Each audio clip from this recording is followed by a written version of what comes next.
Welcome to B A career YouTube channel. आप सभी का स्वागत है आपके अपने YouTube channel B A career में। मैं शिवम शुक्ला आप सभी दोस्तों का हार्दिक स्वागत करता हूं। दोस्तों, आज के वीडियो में हम बात करेंगे केदारनाथ अग्रवाल के काव्य संग्रह एवं गद्य कृतियों के बारे में, यानी जो इन्होंने काव्य में रचनाएं करी हैं उनके बारे में, कौन कौन सी रचनाएं करी हैं और गद्य में कौन कौन सी रचनाएं करी हैं, किसने, केदारनाथ अग्रवाल ने। और केदारनाथ अग्रवाल आपके पाठ्यक्रम के हिसाब से देखा जाए तो पाठ का मतलब ये होता है कि इनसे केवल लघु उत्तरीय प्रश्न ही पूछे जाएंगे। जो प्रश्न मैं बताने जा रहा हूँ यही प्रश्न इनसे पूछे जाते हैं और इनसे लगभग जो है 3 कवि आप में शामिल हैं, उन तीनों में से लगभग जो है तीनों से एक एक प्रश्न आए हुए होते हैं आपके लघु उत्तरीय प्रश्न में। और 3 कौन से हैं? केदारनाथ अग्रवाल हैं, त्रिलोचन शास्त्री हैं और सुदामा प्रसाद पांडे धूमिल जिनको हम कहते हैं वो हैं। ठीक, तो केदारनाथ अग्रवाल जी के जन्म की बात करूं तो 1 अप्रैल 1911 ईस्वी में इनका जन्म जो है प्रमाणित रूप से माना जाता है, लेकिन अगर इन अभिलेखों में देखें, ठीक है, तो 6 जुलाई 1910 ईस्वी को माना जाता है। कविवर की मैं बात करूं तो इनका जन्म हुआ था केदारनाथ अग्रवाल जी का बांदा जनपद के बबेरू तहसील के कामासिन नामक ग्राम में हुआ था। ठीक है, विद्यालय में इनका नाम जो लिखा गया था वो 6 जुलाई 1910 लिखा गया था, लेकिन वास्तविक रूप से बात करें तो 1 अप्रैल 1911 ईस्वी में इनका जन्म माना जाता है। ठीक, इनके पिता का नाम क्या था? हनुमान प्रसाद अग्रवाल था। इनकी माता का नाम श्रीमती घसी टट्टो देवी था।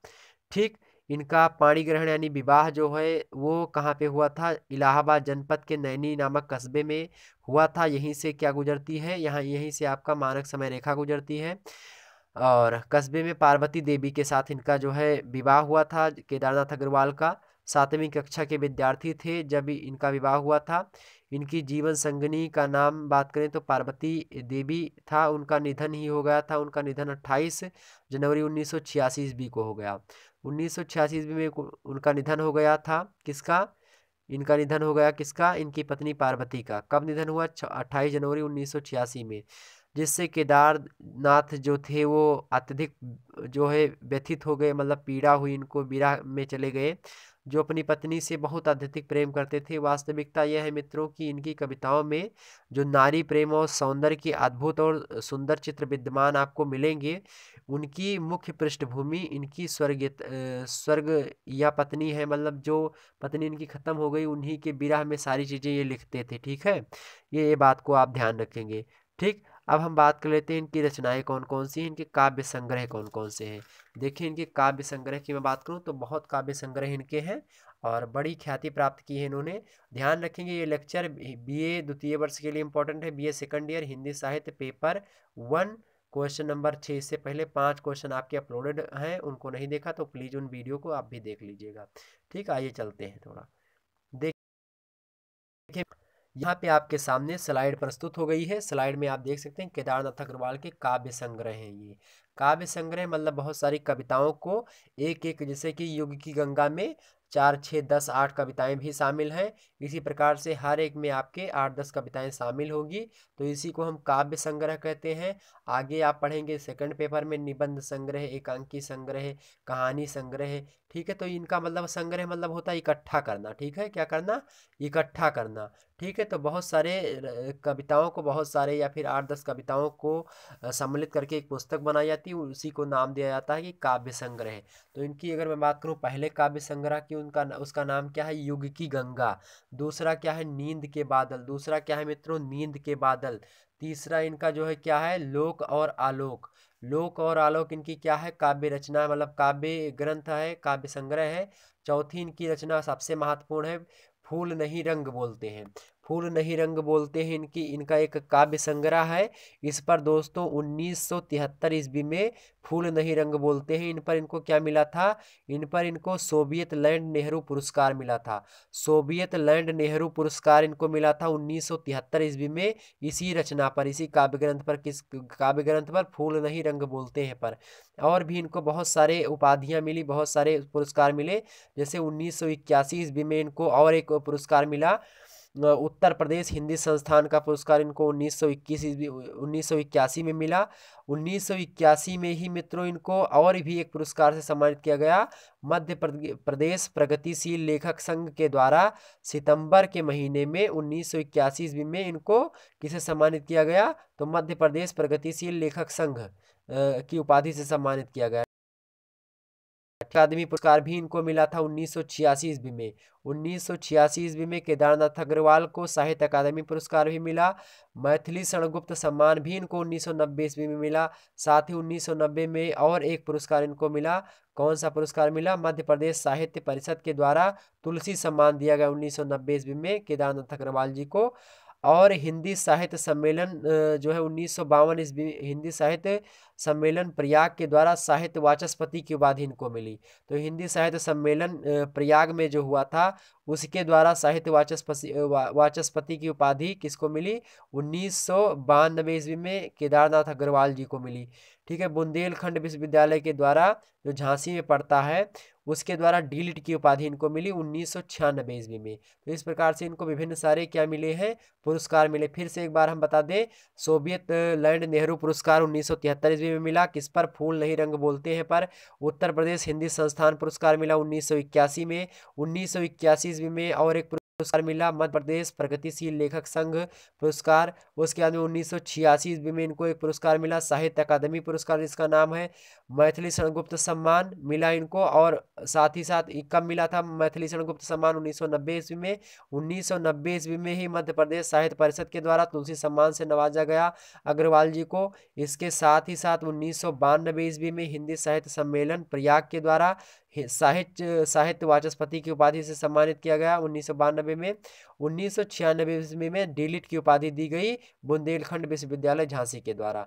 ठीक है, इतनी उपाधि इनको मिली है। अब हम बात कर लेते हैं और रचना इनकी। पांचवी रचना है आग का आईना। पांचवी जो काव्य संग्रह आग का आईना। छठवा क्या है? देश विदेश की कविताएं। देश विदेश की कविताएं। अगली सातवीं देखिए गुल मेहंदी। आठवां क्या है? पंख और पतवार। नौवां बंबई का स्नान। 10वां क्या है? हे मेरी तुम। 11वां काव्य संग्रह इनका क्या है? मार प्यार की थापे। क्या नाम है? मार प्यार की थापे। 12वां क्या है? कहें केदार खरी खरी। 13वां क्या है? अपूर्वा काव्य संग्रह है। अगला है जमुन जल तुम। अगला 14वां नंबर। 15 देखिए बोल बोल अबोल। बोले बोल अबोल। 16वां क्या है? जो सिलाएं तोड़ते हैं।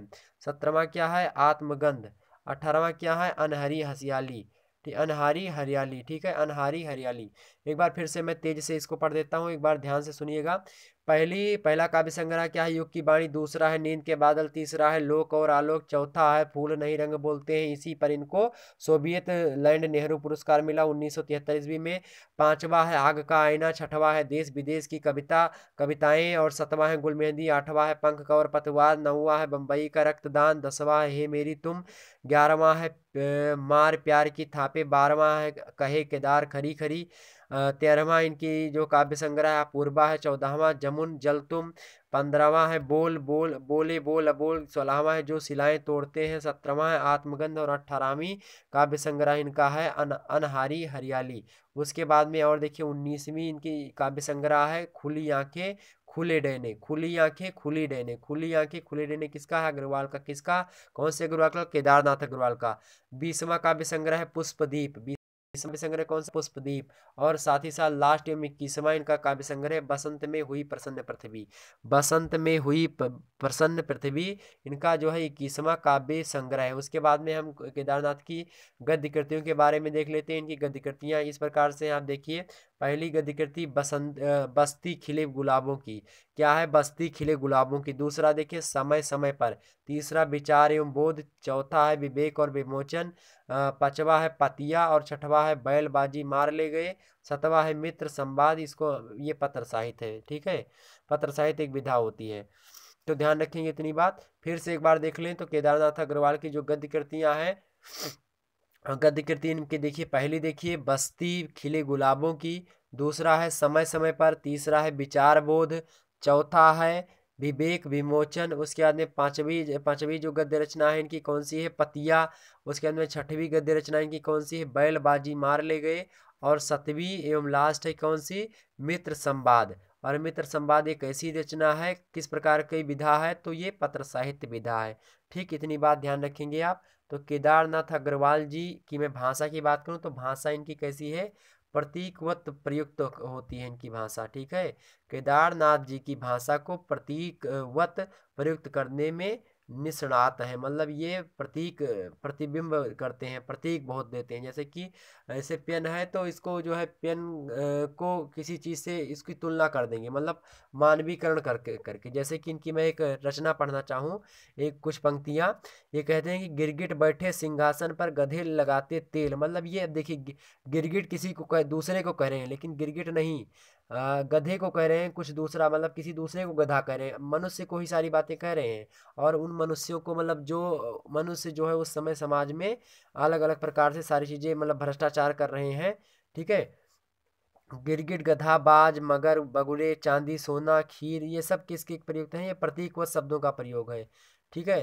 क्या कहते हैं कि गिरगिट बैठे सिंहासन पर गधे लगाते तेल, बीन बजाते बाज महोदय मगर चलाते रेल, यहाँ देखो कुदरत का खेल, कल के त्यागी आज के बगुले, जुटे गोमती तीर। गोमती लखनऊ में नदी है, तो वही बताते हैं कि जुटे गोमती के तीर, चांदी सोने के जूतों में पका रहे हैं खीर।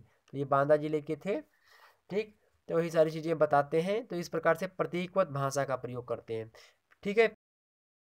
फिर अगली वीडियो में और जानेंगे और भी जो महत्वपूर्ण महत्वपूर्ण रचनाएं होंगी उनके बारे में विशेष कर जानेंगे कि किस प्रकार की रचनाएं और आपसे पूछी जा सकती हैं। मित्रों, केदारनाथ जो है ये अपनी पत्नी के विरह के कारण से कहीं कहीं पे देखेंगे तो इनकी पत्नी के विरह के कारण से इनसे एक प्रश्न पूछा जाता है केदारनाथ जी से कि साप्रमाण सिद्ध कीजिए कि केदारनाथ की रूप राग संबंधी कविताओं के केंद्र में उनकी पत्नी रही हैं।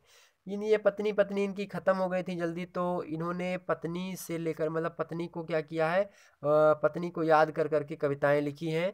जैसे जमुन जल की भूमिका में ये कहते हैं कि मूलतः मैं पत्नी का प्रेमी रहा हूँ, मेरी प्रेम कविताएं उन्हीं के प्रेम और सौंदर्य की कविताएं हैं। इससे स्पष्ट होता है कि उनकी सौंदर्य एवं प्रेम की कविताओं की केंद्र बिंदु उनकी नित्य सहचरी प्राणप्रिया पत्नी रही हैं।